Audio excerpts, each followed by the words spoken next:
So today we'll be talking about NPN sensors. So let's understand what we mean when we say a sensor is an NPN sensor. The effective performance of automation systems is significantly dependent on the proficient integration of discrete I/O signals, including inputs derived from sensors. These signals are crucial in facilitating these systems to execute their intended functions with the most accurate outcomes possible. 24 volts DC is a widely accepted and safer option for most industrial automation sensors, as many DC sensors are designed to function at this voltage level. When dealing with 24 volts DC sensors, it is common to encounter the terms PMP and NPN, which can be challenging to understand as they are frequently used in the industry. So in this video, we'll learn what NPN sensor is. So let's dive in without any further delay. The first step we want to do is to check if the circuit is designed to accommodate NPN sensors. To achieve this, consider the DC circuit that consists of a power supply, a two-wire proximity sensor, and a load, which could be an alarm device. The NPN is shorthand for negative, positive, negative. The middle letter P in NPN stands for positive polarity and serves as a reminder of a direct connection of the load to the positive side of the power supply. It's an easy yet practical way to recall the side of the power supply to which the load is directly connected. Target detection of the two-wire proximity sensor triggers conventional current flow from the supply's positive terminal towards the load, which enters the brown wire and passes through the sensor and exits through the blue wire to the negative end of the supply. As the two-wire proximity sensor draws current from the load to sync it to the negative side of the power supply, it is known as a syncing sensor in this specific circuit.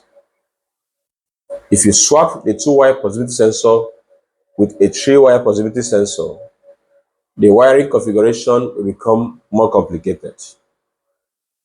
The internal circuitry of a three-wire NPN sensor typically contains two main components.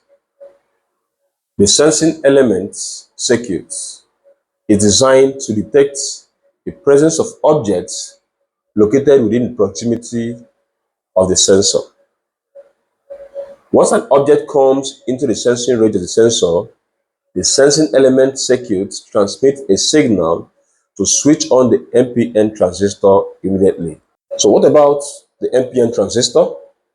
Well, you can think of it somewhat as a switch that controls the current flow in the sensor. With the transistor turned on, the current can flow through the sensor. In contrast, when the transistor is turned off, the current flow within the sensor is disrupted. Unlike passive sensors, active solid-state three-wire NPN sensors typically require an operating power to function. Two of the three wires attached to the sensor are responsible for delivering the energy needed for the sensor to function. The power wire, identified by its brown color, is connected to the positive side of the power supply, while the blue wire is attached to the power supply's negative terminal. The signal output wire of the sensor, which connects to the input terminal of the load, is identified by its black color. This wire is the third wire of the sensor.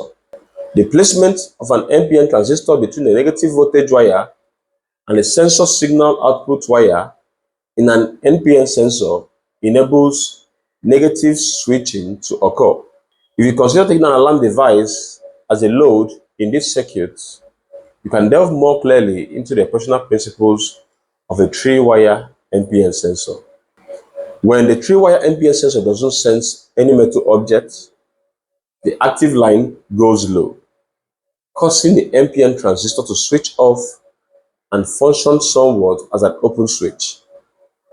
So it leaves the NPN output circuit open, resulting in no current flowing through it and the alarm device remaining off. The sensor's detection of a metal object causes the active line to go high, then turns on the NPN transistor to act like a closed switch and activate the alarm device. Consequently, the circuit allows the current to flow from the positive terminal of the power supply through the load toward the NPN transistor and ultimately reach the power supply's negative terminal. Since the NPN sensor can be considered as receiving input power from the load for syncing it to the ground, it is commonly referred to as a syncing sensor. When a PLC discrete input module is used instead of an alarm device, the procedure of wiring the NPN sensor to the PLC will be similar to the NPN sensor connection to the alarm device. However, there are two considerations to bear in mind. First, PLC discrete input modules are offered in two configurations: syncing and sourcing. For this video, you are provided with a brief overview of the sourcing type. With this configuration, the common terminal of the PLC is connected to the power supply's positive terminal, and the input channel of the PLC module is internally linked to the positive voltage. The second consideration is to ensure that the sensor type is compatible with the PLC input module, thus guaranteeing proper functionality. It is crucial to select a field sensor type that is complementary or opposite to the type of PLC discrete input module used to have reliable performance. Let's revisit the circuits. Since the NPN or syncing sensor has been incorporated into the circuit, it is imperative to use a sourcing PLC discrete input module to match it. Finalizing the circuit requires attaching the sensor output, represented by the black wire, to the input of the PLC module, and then syncing the common terminal of the PLC module to the power supply's positive terminal. When the NPN sensor identifies a metal object, it activates the sensing element circuits to emit a signal that turns on the NPN transistor, enabling it to function somewhat as a closed switch.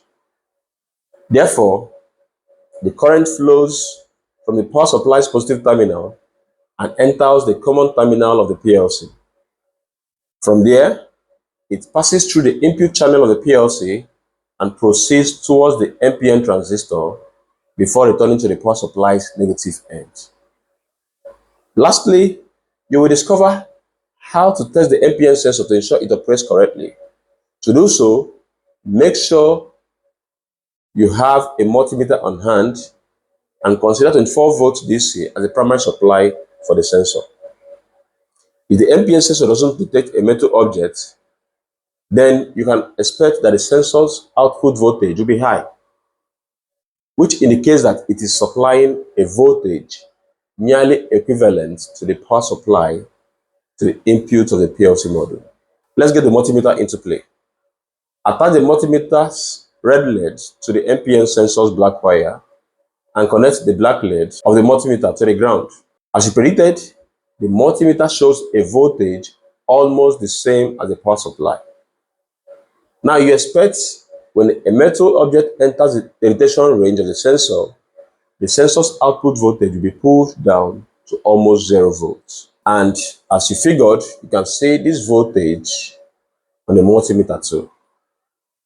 Also, the voltage reading will be influenced by the transistor, causing it to be consistently 1 to 2 volts higher.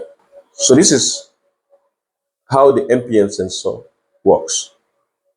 I'm sure you must have learned something from the video today.